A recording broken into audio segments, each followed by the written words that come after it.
of Allah, the Beneficent, the Merciful, to whom all praise is due, whom we forever thank for giving us the Honorable Elijah Muhammad as our leader, teacher, and guide. And I specifically, ladies and gentlemen, and brothers and sisters, open up like that because I am a representative of the Honorable Elijah Muhammad. And were it not for him, you and I wouldn't be here today.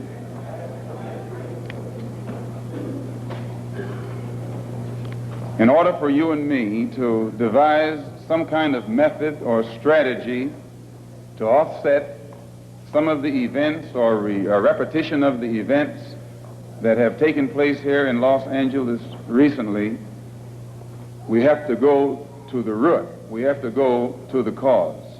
Dealing with the condition itself is not enough. We have to get to the cause of it all, or the root of it all. And it is because of our effort toward getting straight to the root that people oftentimes think we are dealing in hate. But first, I would like to congratulate and give praise to the Negro, so-called Negro leaders and so-called Negro organizations. And excuse me if I say so-called, it's hard for me to just outright say Negro when I know what that word Negro really means.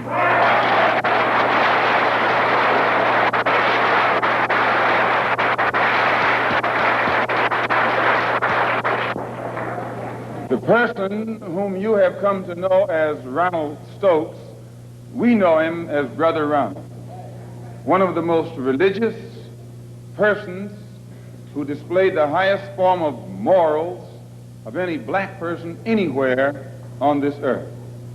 And as one of the previous speakers pointed out who knew him, everyone who knew him had to give him credit for being a good man, a clean man, an intelligent man, and an innocent man when he was murdered. The Negro, so-called Negro organizations and leaders should be given great credit for their failure or refusal to let the white man divide them and use them one against the other during this crisis.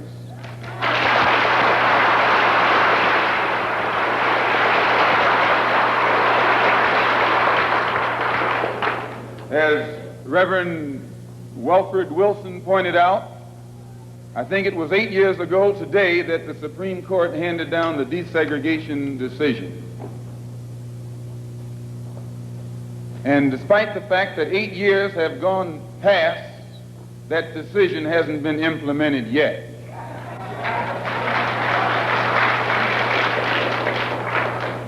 I don't have that much faith. I don't have that much confidence. I don't have that much patience.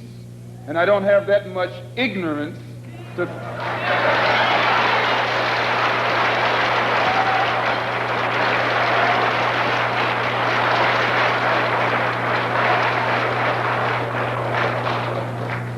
If the Supreme Court, which is the highest law-making body in the country, can pass a decision that can't get even 8% compliance with in 8 years because it's for black people, then my patience has run out.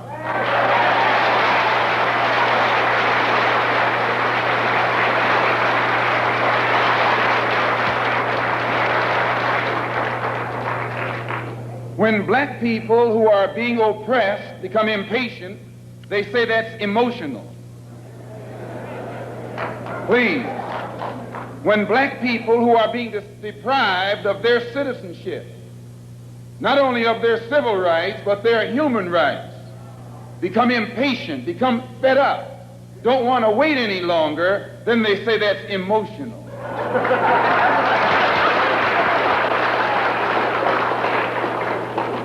The Negro, so-called Negro leaders and organizations should be praised. They should be congratulated. They should be complimented, because out of all of them combined, the white man has not yet found one who will play the role of Uncle Tom.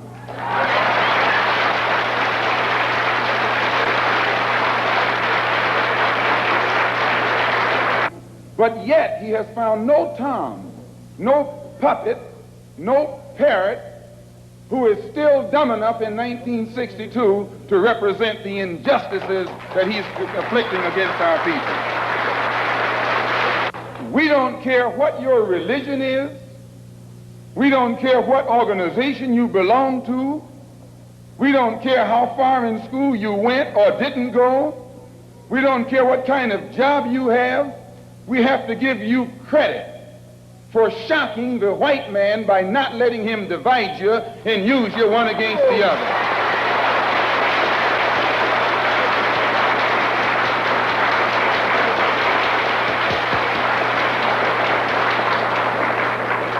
In the past, the greatest weapon the white man has had has been his ability to divide and conquer.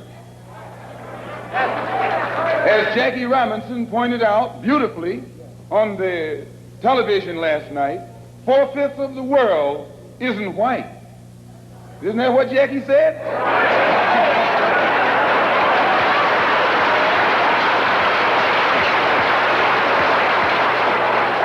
And if 4/5 of the world is dark, how is it possible for 1/5 to rule, oppress, exploit, dominate, and brutalize the 4/5 who are in the majority? How do they do it? Divide and conquer. If I take my hand and slap you, you don't even feel it. It might sting you because these digits are separated. But all I have to do to put you back in your place is bring those digits together.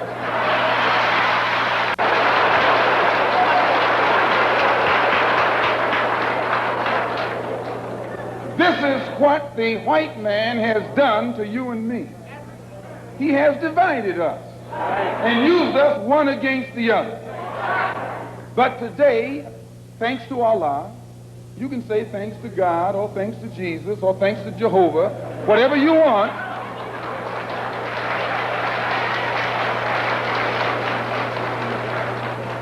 But as a follower of the Honorable Elijah Muhammad, we have been taught to say thanks to Allah. And that's what Jesus said. Jesus called on Allah. He said, Allah, Allah, lama asabachthani. I believe what's good for Jesus is good for you. If Allah was good enough for Jesus to call upon, I think he should be good enough for you to call upon. Since the so-called Negro community has shocked the white man by resisting all efforts to divide us, I think that you and I should continue to shock him by staying and working together in unity. Despite religious, political, economic, or educational or social differences, let us remember that we are not brutalized because we're Baptists. We're not brutalized because we're Methodists. We're not brutalized because we're Muslims. We're not brutalized because we're Catholics. We're brutalized because we are black people in America. Here, your mother is being raped, and you're not supposed to be emotional. Your women, please, your women can't walk the street without some cracker putting his hands on her, and you're not supposed to be emotional.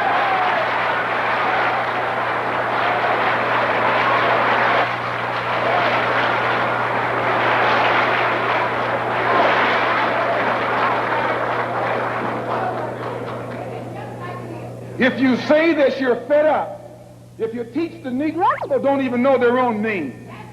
Why? Because he took it away from them. Please. 20 million black people don't even know their own language. Why? Because he took it away from them. 20 million black people who don't even know the history of their ancestors. Why? Because he took it away from them. And if you try and tell them how thoroughly and completely they've been robbed, he says you're teaching hate.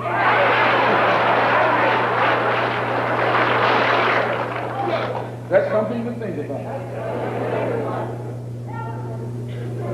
Today you are coming out of college. You're coming out of the leading universities. You're trying to go in a good direction, but you don't know which direction to go in. And if somebody tries to take you right to the root of your problem, they say that that man's a hate teacher. If I ask why should the senators in Washington, and then again if we tell you that Negroes are being hung on the tree or being shot down illegally, unjustly, and those Negroes should do something to protect themselves, you say you're advocating violence. The white man is tricking you. He's trapping you. He doesn't call it violence when he lands troops in South Vietnam. Please. He doesn't call it violence when he lands troops in Berlin. When the Japanese attacked Pearl Harbor, he didn't say get nonviolent. He said, praise the Lord, but pass the ammunition.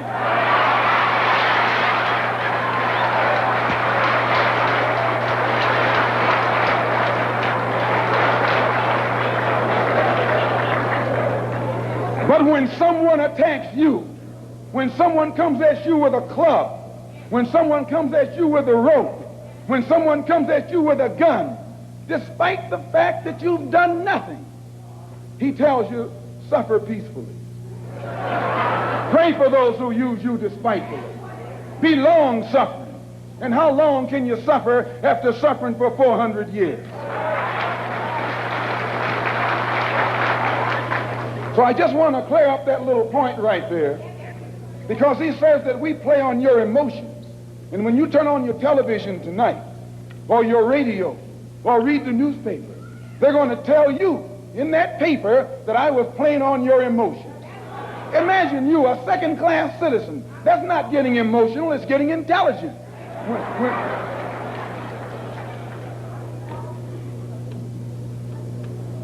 And as far as your mayor is concerned, I see you should say their mayor,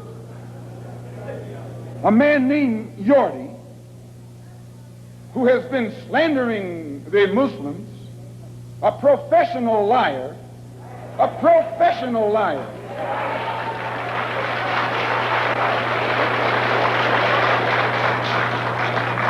who has mastered the art of using half-truths.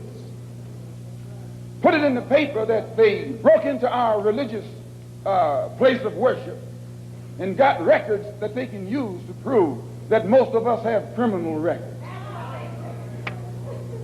You can't be a Negro in America and not have a criminal record.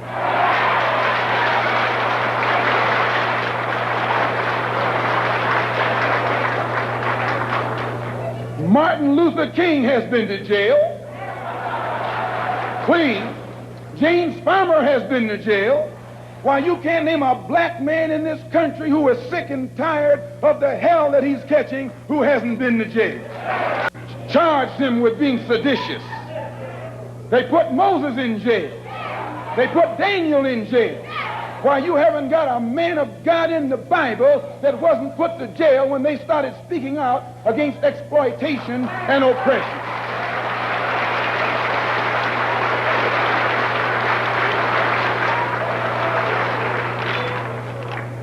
They charged Jesus with sedition. Didn't they do that? They said he was against Caesar. They said he was discriminating because he told his disciples, go not the way of the Gentiles, but rather go to the lost sheep. He discriminated. Don't go near the Gentiles, go to the lost sheep. Go to the oppressed. Go to the downtrodden. Go to the exploited. Go to the people who don't know who they are, who are lost from the knowledge of themselves, and who are strangers in a land that is not theirs. Go to those people. Go to the slaves. Go to the second-class citizens. Go to the ones who are suffering the brunt of Caesar's brutality. And if Jesus were here in America today, he wouldn't be going to the white man. The white man is the oppressor. He would be going to the oppressed. He would be going to the humble. He would be going to the lowly. He would be going to the rejected and the despised. He would be going to the so-called American Negro.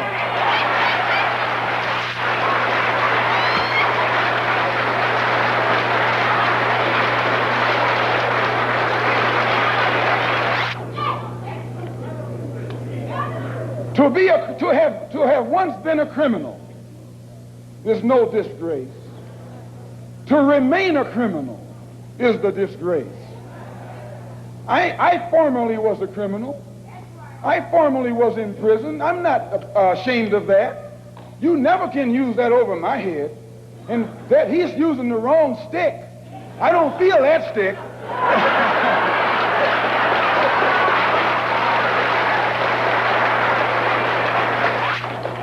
to prison because I believed in men like Sam Yorty. I went to prison because I trusted men like Sam Yorty. I went to prison following the philosophy of men like Sam Yorty. But since I've been following the Honorable Elijah Muhammad, I have been reformed, and that's more, please. That's more than Sam Yorty and Chief Parker and all these other white politicians have been able to do with the inmates in the prisons of this state. They should give Mr. Muhammad credit. They should give Mr. Muhammad credit for reforming and rehabilitating men whom they have failed to reform and rehabilitate.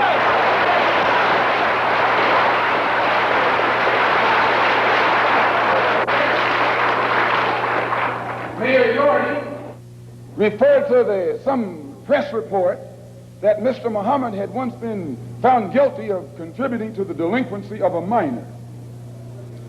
He failed to explain purposely that in 1934, the Honorable Elijah Muhammad refused to send his children to the white schools in Detroit, Michigan that were teaching you about little black Sambo.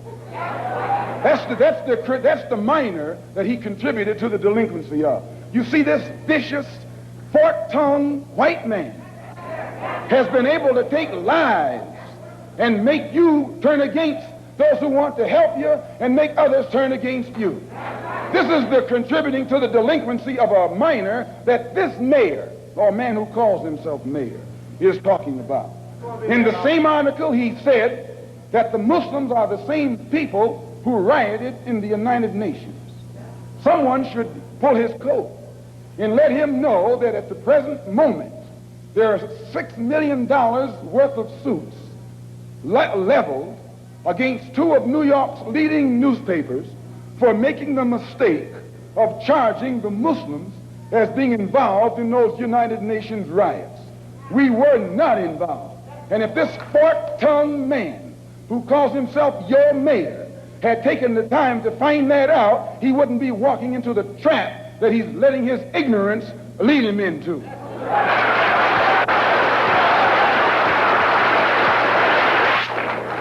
And if he would take the time to read the Washington Post that came out the Sunday after that incident took place, the Washington Post pointed out on the front page that the Muslims had nothing to do with the UN riots. And they quoted, in saying so, the person who was at that time the commissioner of police in New York City.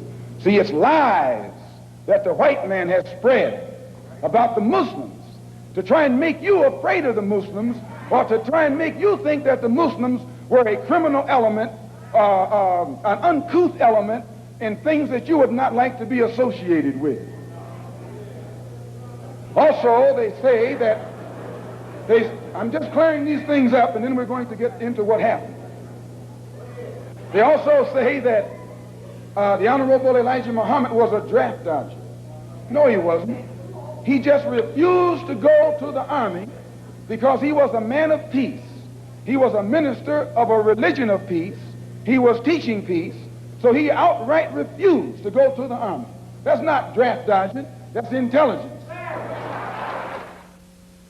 Here before the grand jury. Because the coroner's jury is stacked against Negroes. The grand jury is stacked against Negroes. The press, the radio, the television, and the newspapers are stacked against Negroes. But please, the Los Angeles Police Department is stacked against Negroes. He is stacked against all Negroes, all except those whom he has appointed to high positions. The controlled press, the white press, inflames the white public against Negroes. The police are able to use it to paint the Negro community as a criminal element. The police are able to use the press to make the white public think that 90% or 99% of the Negroes in the Negro community are criminals. And once the white public is convinced that most of the Negro community is a criminal element, then this automatically paves the way for the police to move into the Negro community, exercising Gestapo tactics, stopping any black man who is on the sidewalk, whether he is guilty or whether he is innocent, whether he is well-dressed or whether he is poorly dressed, whether he is educated or whether he is dumb, whether he's a Christian or whether he's a Muslim. As long as he is black and a member of the Negro community, the white public thinks that the white policeman is justified in going in there and trampling on that man's civil rights and on that man's human rights. Once the police have convinced the white public that the so-called Negro community is a criminal element, they can go in and question, brutalize, murder unarmed, innocent Negroes, and the white public is gullible enough to back them up. This makes the Negro community a police state. This makes the Negro neighborhood a police state. It's the most heavily patrolled. It has more police in it than any other neighborhood, yet it has more crime in it than any other neighborhood. How can you have more cops and more crime? Why? It shows you that the cops must be in cahoots with the criminal.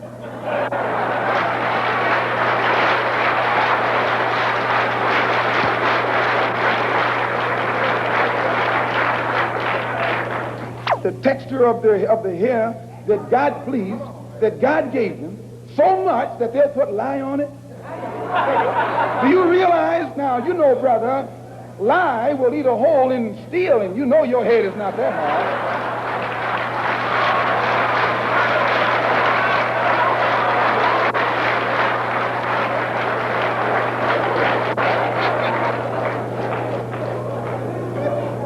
Who taught you, please, who taught you to hate the texture of your hair?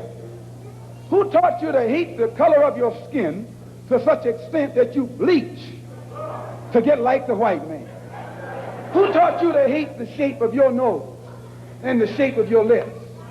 Who taught you to hate yourself from the top of your head to the soles of your feet? Who taught you to hate your own kind? Who taught you to hate the race that you belong to? So much so that you don't want to be around each other.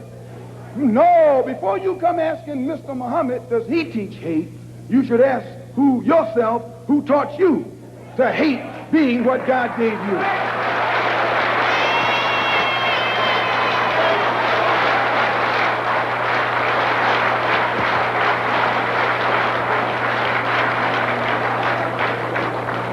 We teach you to love the hair that God gave you. Here you way out in the middle of the ocean, can't swim, and you worried about someone that's in the bathtub and can't swim.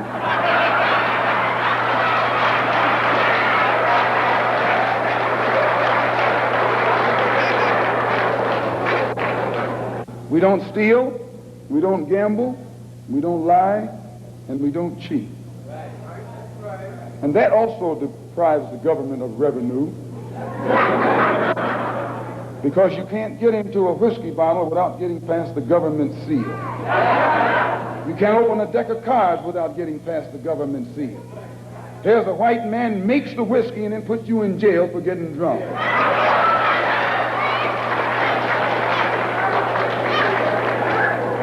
He sells you the cards and the dice and puts you in jail when he catches you using them. So he's against us because we fix it where he can't catch you anymore. We take the dice out of your hands and the cards out of your hands and the whiskey out of your head. The most disrespected person in America is the black woman. The most unprotected person in America is the black woman. The most neglected person in America is the black woman. And as Muslims, the Honorable Elijah Muhammad teaches us to respect our women and to protect our women. And the only time a Muslim really gets real violent is when someone goes to molest his woman. We will kill you for our woman. I'm making it plain, yes. We will kill you for our woman.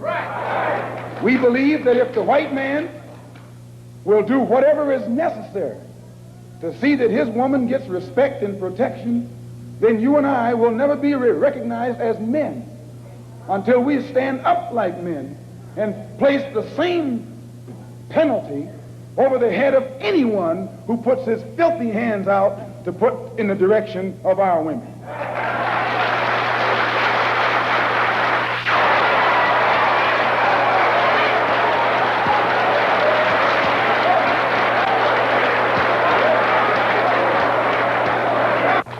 We respect them, but we want them to respect us. We think that the law should respect the Negro community. The law should protect the Negro community. The law should approach the Negro community with intelligence if it expects the Negro community to react intelligently. So the Honorable Elijah Muhammad teaches us to always avoid anything that smacks of disrespect for the law.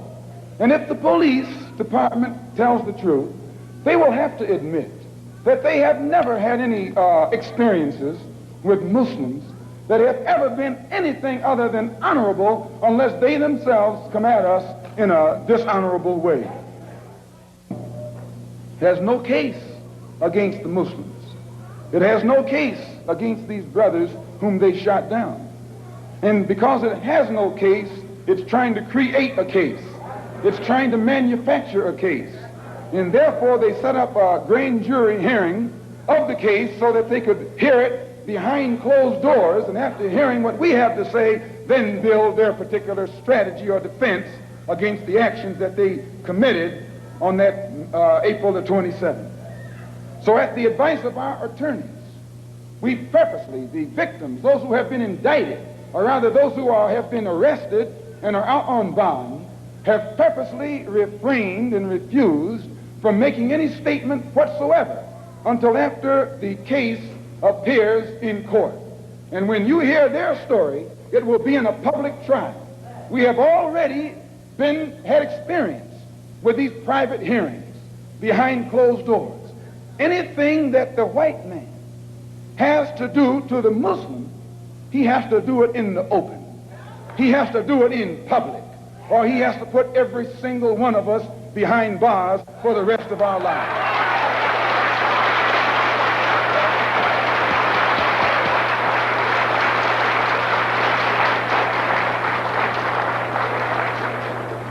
When Mayor Yorty called for a government investigation of a religious group that has the highest moral standard of any group in the Negro community, Mayor Yorty was giving you an example of what Hitler did in Nazi Germany when he began to go on the rampage.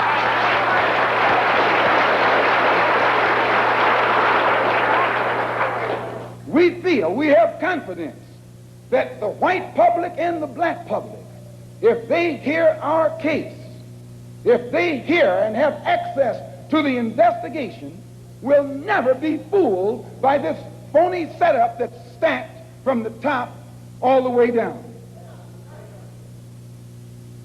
And if you doubt it, when you leave home tonight, when you go home tonight, look for the press. I'd like at this time to call forth these brothers who are who were arrested. The brothers who were arrested, come up here behind these chairs, please.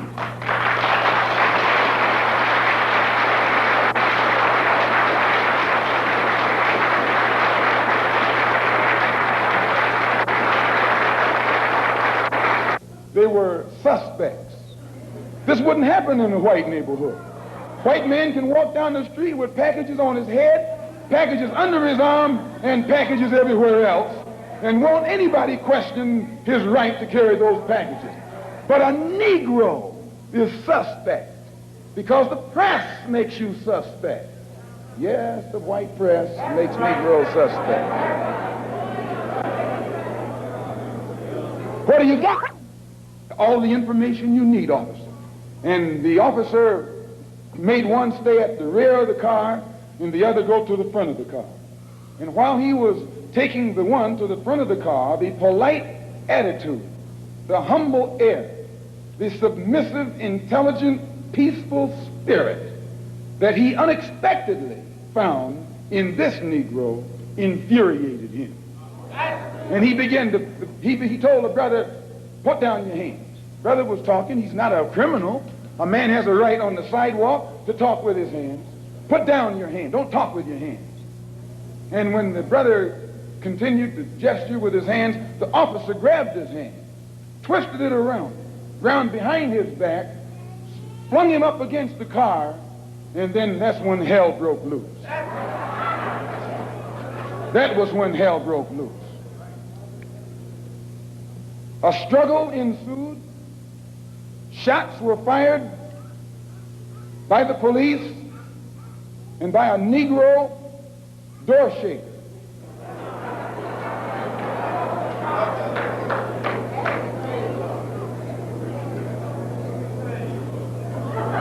An alarm went out. When the alarm went out, instead of the police going to the place where the incident occurred, the police went 1 block away to the temple. When they arrived there, they got out of their cars with their guns smoking. You would have thought it was Wyatt, what his name? Wyatt Earp. I'm telling you, they came out of those cars, and we have enough witnesses to hang them with their guns smoking. Chief Parker knows this, Mayor Yorty knows this, and every police official in the city knows that. They didn't fire no warning shots in the air. They fired warning shots point blank at innocent, unarmed, defenseless Negroes. As I say, 2 of the brothers were shot in the back. Another was shot in the shoulder. Another was shot, 2 of them were shot, excuse the expression, through the penis.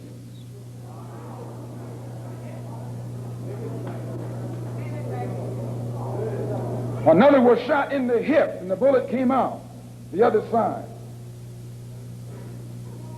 Brother Arthur here was shot 1/4 of an inch from his heart. Let me tell you something, and I'll tell you why you say we hate white people. We don't hate anybody. We love our own people so much they think we hate the ones who are inflicting injustice against them.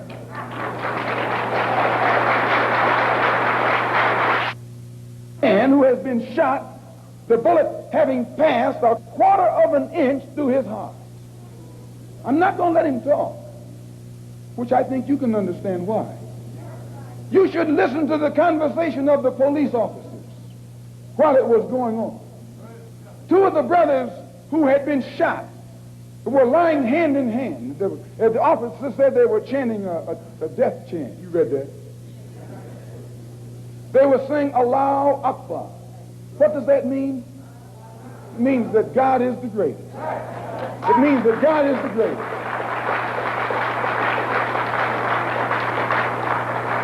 Understand, this that the white officer called a death chant was a prayer. They were praying when they were shot down. They were saying, Allahu Akbar. And it shook the officer up because they haven't heard black people talk any kind of talk but what they taught them.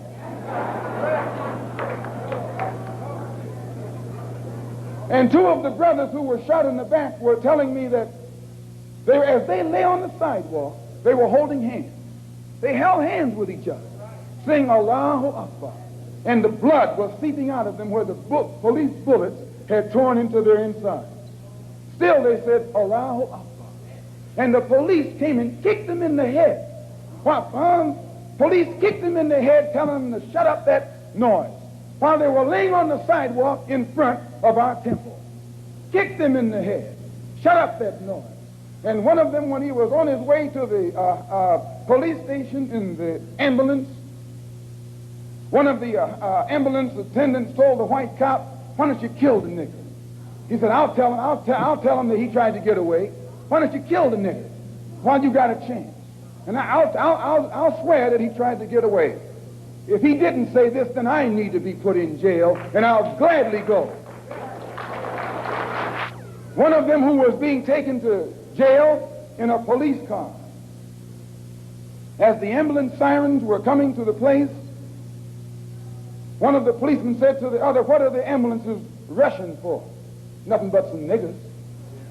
So he looked in and saw the Muslim brother sitting beside him, and he said, and he shut up. But after he got to the jail, the same officer that said this turned to the brother and said, "I hope that you didn't get offended by what I said back there under the heat of emotion, because some of my best friends are colored." This is what he said. That's his password. Some of my best friends are colored.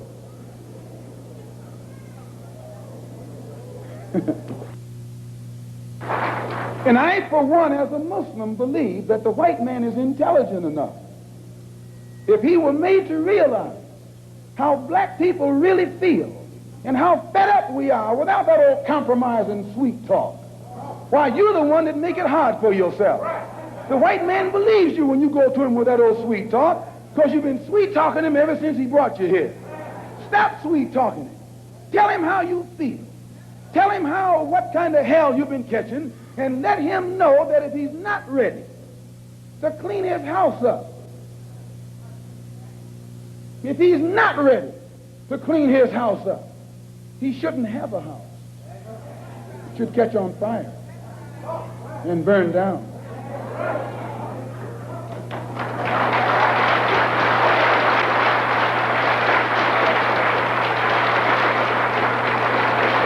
As Muslims, we identify ourselves with the dark world.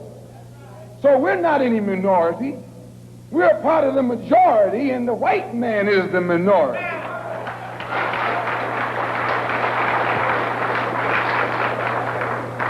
You have to know this to understand us. We don't think any odds are against us. We don't fight a battle like the odds are against us. Why, the whole dark world today is in unity. It's one. If you don't think so, look at the United Nations. When the dark world votes, they vote as one. They get the colonialists out of Africa and out of Asia, telling them to get out.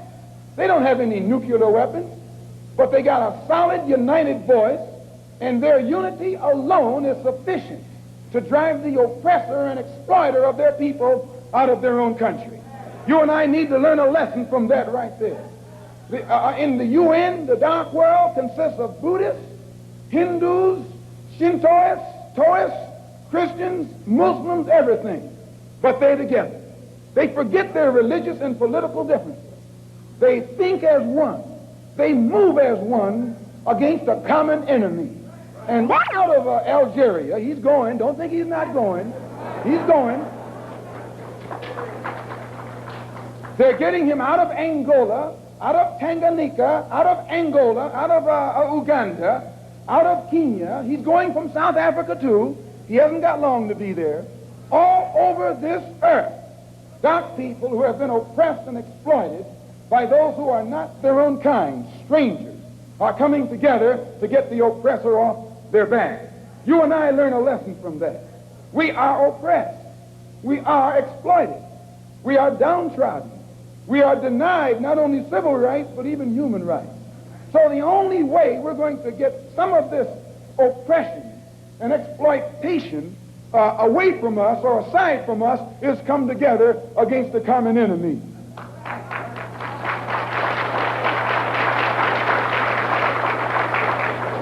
When they sat down at the Bandung Conference, everyone there had this in common: a dark skin. Some of those who were sitting there were socialists, some were communists, some were capitalists, some were Christians, some were Buddhists. They were everything. But all of them was dark skin. And they looked at that dark skin and agreed that this is one thing they had in common. Forget that you're a Methodist. Forget that you're a Catholic. Forget that you're a Protestant. Forget that you're a Muslim. Remember that all of us are black and we're catching hell.